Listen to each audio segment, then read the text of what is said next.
Tropical Low 01 has been designated by the Bureau of Meteorology, and it is expected now to become a very significant tropical cyclone.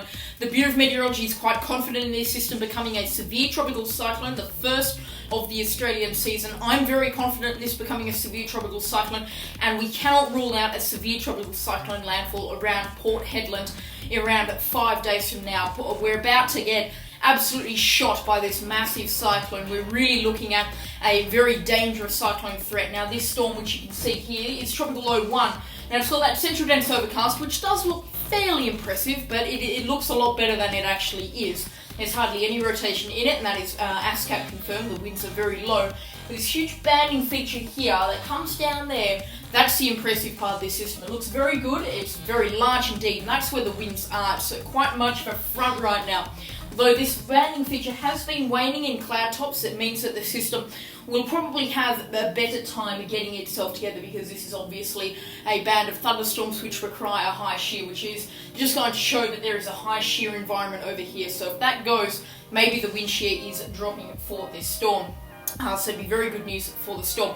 We're expecting a severe tropical cyclone landfall. Here's the Bureau of Meteorology track map. We can see that the storm does not get Category 1 status for around 36 hours or so, but when it does, it is forecast to get Category 1 status, then 2, then 3, then maybe 4, and in very quick succession indeed.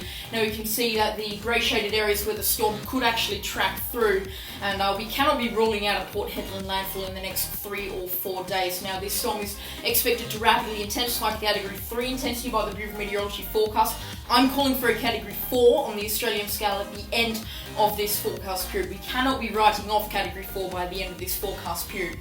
Now, one thing that you will notice is that the final two icons, they're very close together and they're 12 hours apart. It means that the storm is slowing, it is coming into a stall. That is another concerning sign, whether this is uncertainty or the storm is actually stalling. If this does stall at Category 4 intensity right on the coast, damages, destruction, and possibly fatalities will shoot through the roof.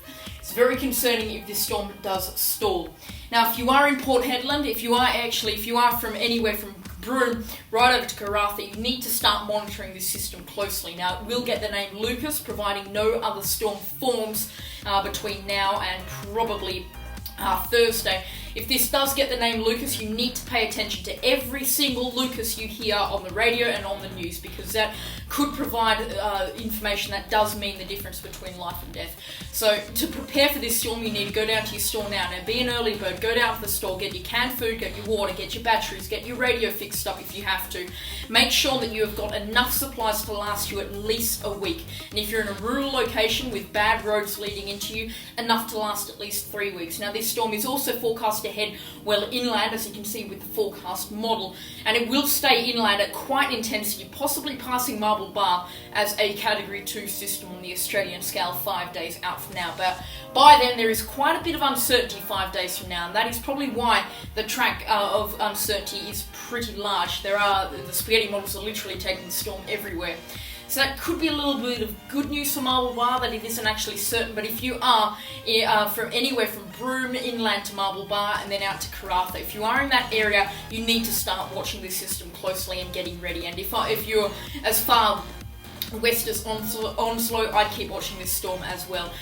That's the latest on this Tropical Low 1 from Cyclone Tracking 2. If you did enjoy this video, you can show support with a like, and if you want to show more support than this, you can subscribe to this channel and my main channel, Cyclone Tracking. Also, there'll be a link in the description.